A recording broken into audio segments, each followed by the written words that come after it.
வணக்கம். வாங்க வாங்க. வணக்கம் தாயகம். வணக்கம் தாயகம். சரி, வணக்கம் தாயகத்துல ஒரு நாளும் காலையில எதை பேசுவோமோ அதை அப்படியே டிஜிட்டலுக்கு கொண்டு வர்றது வழக்கம். ஆமா.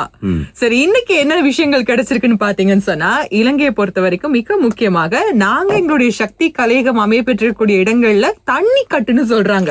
அப்ப பாருங்களே, இன்னைக்கு பின்னேரம் 6 மணியிலிருந்து நாளைக்கு மாலை 6 மணி வரைக்கும் 24 மணித்தியாலம் நீர்வெட்டு அப்படின்னு சொல்லப்பட்டிருக்கிறது. சில முக்கியமான ஏரியாஸ் கலகிதர, ஹோமாகம, கொட்டாவ, பனிப்பிட்டிய, பலன்வத்த மற்றும் மகரகம இந்த இடங்கள்ல தான் இந்த 24 மணித்தியால நீர்வெட்டு அமுல்படுத்தப்படுது.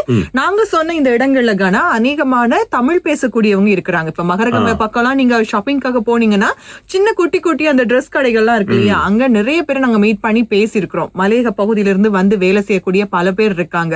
அது மட்டும் இல்ல, பன்னிப்பிட்டிய மகரகம பகுதி நிறைய இஸ்லாமிய மக்கள் இருக்கிறாங்க. அதனால இந்த தமிழ் பேசக்கூடிய மக்களுக்காகவும் சேர்த்துதான் இந்த தகவலை நாங்க சொல்லி இருக்கிறோம். இன்னைக்கு உங்களுக்கு லஞ்ச் பிரேக்ல ஒரு டைம் கிடைக்கிறதா இருந்தா, இந்த விஷயமே எங்களுக்கு தெரியாதுன்னு நீங்க இருக்கிறதா இருந்தா, வீட்டுக்கு போயிட்டு கொஞ்சம் தண்ணியை சேர்த்து வச்சுட்டு வாங்க. இல்லன்னா பாஸ் கிட்ட சொல்லுங்க, நாளைக்கு நான் வேலைக்கு வர மாட்டேன், பிரச்சனை இல்லையா அப்படின்னு. ஒரு கொஞ்ச நேரம் எங்களுக்கு டைம் தாங்க, இல்லைன்னா நாளைக்கு நான் வரல அப்படின்னு சொல்லுங்க. சரி, ஓகே. அந்த ஒரு விஷயத்த சொல்லிட்டு இந்த 2026ஆம் ஆண்டுக்கான பொது தகவல் தொழில்நுட்பம், அதாவது GIT ஜெனரல் இன்ஃபர்மேஷன் டெக்னாலஜி பரீட்சைக்கான விண்ணப்பங்கள் கோரப்பட்டிருக்கிறதாக செய்தி வந்திருக்கு. சோ இந்த எக்ஸாம் இலங்கையை பொறுத்த வரைக்கும் அரசு மற்றும் தனியார் பாடசாலைகள்ல தரம் 12 கல்வி பயிலக்கூடிய மாணவர்களுக்காக நடத்தப்படக்கூடிய பரீட்சை.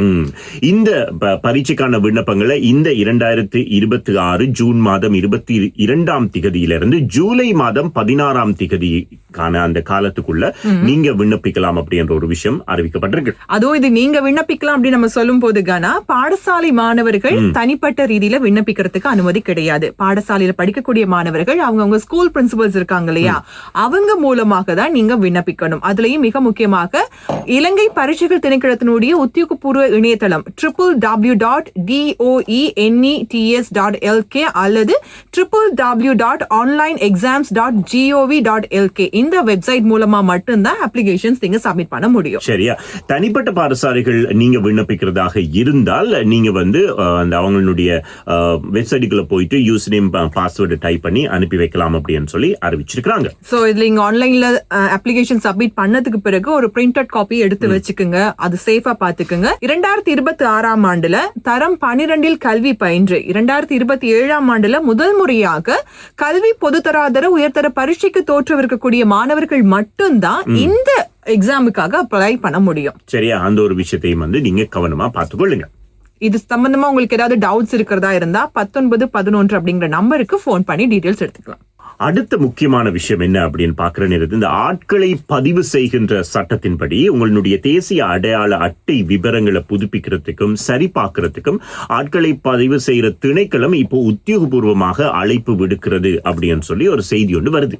அந்த செய்தி வந்ததுன்னு சொன்னா தயவு செய்து நீங்க நம்பவே நம்பாதீங்க. நிறைய பேருக்கு இது வாட்ஸ்அப் மூலமான ஒரு டெக்ஸ்டா அனுப்புறாங்க கனா. இது ஒரு மோசடி செய்தின்னு சொல்லப்பட்டிருக்கு. இதுல நம்ம கரெக்டா செக் பண்ணிக்கணும். எங்களுடைய தேசிய அடையாள அட்டையை புதுப்பிக்கிறதுக்காக இதுவரைக்கும் யாருக்குமே வாட்ஸ்அப் மூலமான தகவல்களை ஆட்பதிவு திணைக்களம் அனுப்பலையா. இந்த மாதிரியான டெக்ஸ்ட் வரும்போது அவங்க என்ன சொல்றாங்கன்னா, நீங்க டிபார்ட்மெண்ட்க்கு வந்தாகணும், உங்களுக்கு ஒரு இன்டர்வியூக்கான ஒரு டைம் இருக்கு அப்படின்னு. இப்ப சொல்லுமே 2 நாள்ல இருக்குன்னா முதல் நாள் தான் அனுப்புவாங்களா. அப்ப நம்ம டக்குன்னு டென்ஷன் ஆகுவோம் இல்லையா. அதுல அவங்க ஹைலைட் பண்றது, நாங்க சொல்ற இந்த டைமுக்கு நீங்க வரலன்னா உங்களுடைய NIC கேன்சல் ஆகிடும் அப்படின்ட்டு. அது மட்டும் இல்ல, அதாவது OTP இலக்கம் ஒன்று இருக்கு அப்படின்னு சொல்லி அந்த OTP இலக்கத்தை அனுப்புங்க, அந்த மாதிரியான சில கேள்விகள் எல்லாம் வரும். யாராவது உங்களுக்கு வாட்ஸ்அப்ல ஐடென்டி கார்டு தாரன்னு சொல்லி போன் பண்ணாங்கன்னு சொன்னா நல்ல 4 வார்த்தை கேட்டுட்டு வச்சிடுங்க.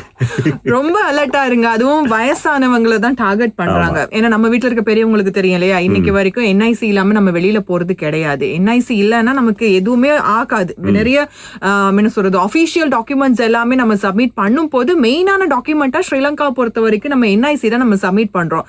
அதனால NIC எவ்வளவு தூரத்துக்கு முக்கியன்றது எல்லாருக்கும் தெரியுன்றதாலதான் இதை டார்கெட் பண்ணிருக்காங்கன்னு நினைக்கிறேன். மறுபடியும் சொல்றோம், உங்களுடைய மொபைலுக்கு யாராவது டெக்ஸ்ட் அனுப்பி NIC நீங்க புதுப்பிக்கிறதுக்காக ஆட்பதிவு திணைக்களத்துக்கு வரணும், இந்த டைமுக்கு இந்த டேட்டுக்கு வரணும், வர முடியாதா இருந்தா நாங்க சொல்ற விஷயங்களை ஃபாலோ பண்ணுங்கன்னு சொல்லி அப்ளிகேஷன் ஃபார்ம்லாம் ஃபில் பண்ணணும், உங்க போனுக்கு இப்போ OTP நம்பர் வந்திருக்குன்னு சொல்லி அதெல்லாம் எதுவுமே நீங்க ஷேர் பண்ணாதீங்க.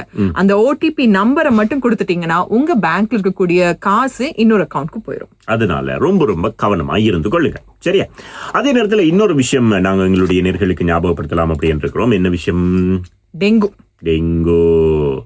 டெங்கு ரொம்ப பெரிய அளவில் போய்கொண்டிருக்கிறது. எனவே இந்த டெங்கு நோயாளர்கள் தொற்றாளர்களினுடைய எண்ணிக்கை நாளுக்கு நாள் கூடிட்டே போகுது. அப்படின்றதால மிக முக்கியமாக நீங்கள் உங்களினுடைய பிரதேசங்களை சுத்தமாகவும் தூய்மையாகவும் வச்சிருங்கன்னு சொல்லி நாங்களும் அடிக்கடி சொல்லிட்டு தான் இருக்கிறோம். இலங்கையை பொறுத்த வரைக்கும் 14 மாவட்டங்கள் இருக்கக்கூடிய 538 கிராம உத்தியோகத்தர் பிரிவுகள் அதி அபாய வலயங்களாக அறிவிக்கப்பட்டிருக்கு. இதுல குறிப்பாக மேல் மாகாணம் தான் அதிகமாக டெங்கு பாதிப்புக்கு உள்ளாகி இருக்கு அப்படின்னு சொல்றாங்க. அதுல கொழும்பு, கம்பஹா மற்றும் களுத்துறை மாவட்டங்கள்ல பெரும்பாலான கிராம உத்தியோகத்தர் பிரிவுகள் அவதான பட்டியல்ல சேர்த்துக் கொள்ளப்பட்டிருக்கு. கொழும்பு மாநகர சபைக்கு உட்பட்ட மகர்கம, பிதியந்தல, ஹோமாகம, கடுவல, பொர்லஸ் கமுவ, தெஹிவல,